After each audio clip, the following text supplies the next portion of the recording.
Welcome to Breakdown bersama dengan gue Yesi.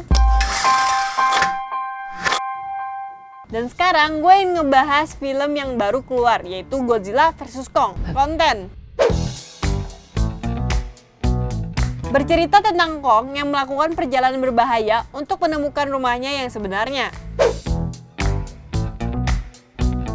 Sebelum film ini dimulai, gue suka banget dengan opening credit yang mengingatkan gue tentang pertempuran Kong, Godzilla, dan para kaiju lain dalam film-film sebelumnya. Dan juga kita dikasih lihat bracket pertandingan sampai final antara Kong versus Godzilla. Film ini mengambil sudut pandang Kong yang akan melawan Godzilla. Hal ini udah ditampilkan pada awal adegan, dan scene Kong pun dimulai dari bangun tidur, mandi, dan sarapan. Tapi menurut gue pribadi, adegan di sini Kong sangatlah manusiawi banget, dan jelas di sini scoringnya lagi-lagi sangat lapas dengan adegan Kong. Scoringnya vintage, klasik, dan moodnya sangatlah jungle banget, maksudnya hutan banget lah ya. Dan di sisi lain terlihat Godzilla yang tiba-tiba menyerang sebagian kota, dan motif penyerangan tersebut masih membingungkan, terutama membingungkan Monarch dan terutama juga untuk Madison Russell. Di sini gue juga suka banget dengan Madison Russell atau Millie Bobby Brown yang cakep banget guys, sampai-sampai gue agak salfok gitu. Sedangkan kalau pada saatnya scene Madison, gue nggak tahu sih, mungkin karena Millie Bobby Brown udah kebentuk karakternya kayak Stranger Things, jadi scoringnya tuh terasa vintage, retro, teknologi, dan geek juga. Di sini gue juga amazed banget bagaimana pertarungan pertama antara Kong versus Godzilla. Dan kalau kalian inget di trailer yang Kong pukul-pukulan dengan Godzilla, nah di film ini udah keluar di awal-awal. Oh ini, terus gue pikir kayak, ya udah keluar dong kejutan berantemnya. Sumpah seru banget, apalagi scoringnya dan sound effect-nya bagus banget. Pokoknya epic banget lah.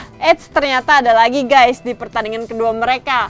Tapi di sini Kong udah punya kapak yang dia temui di rongga bumi. Di pertarungan kedua ini epic banget. Ini juga ada di trailer yang Kong tahan napas atom pakai kapaknya Kong. Gue nontonnya sampai bergetar juga gitu saking serunya. Dan di other side gue juga agak simpati dengan Kong. Kenapa? Soalnya menurut gue Kong tuh di sini dibikin manusiawi banget. Ada adegan bagaimana Kong berkomunikasi dengan Jia memakai bahasa isyarat. Jadi kayak ada human emotionalnya banget. Dan yang menurut gue adegan kocak di sini adalah ketika dia berkomunikasi dengan Godzilla.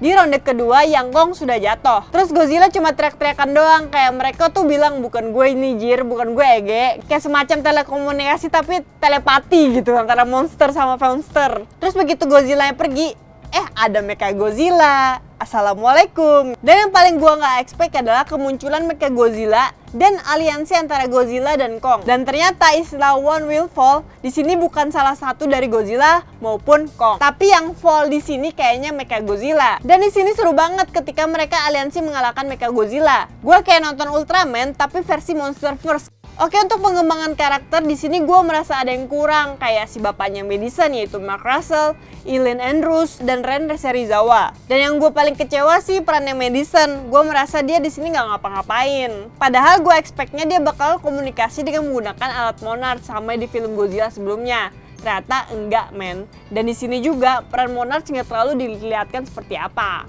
Meskipun karakter lain seperti Jia dan Kong memberikan sentuhan hangat kepada penonton. Dan untuk villain, gue merasa kurang dikembangin, kayak ingin menguasai, dan kepintaran dari Serizawa di sini tidak terlalu kelihatan. Jadi gue merasa kurang amazed aja dengan sosok villain yang ada di sini, kecuali Mechagodzilla. Dan di sini Mechagodzilla sangatlah badass banget ya, soalnya dia menggunakan fiturnya Ghidorah terus dicampur dengan teknologi APEC. Alexander Skarsgård sebagai Nathan Lin, Millie Bobby Brown sebagai Madison Russell, Brian Tyree sebagai Bernie Hayes, Shunoguri sebagai Ren Serizawa, dan untuk si anak kecilnya yaitu Kathleen Hotley sebagai Jia. Dan sutradara di sini adalah Adam Wingard.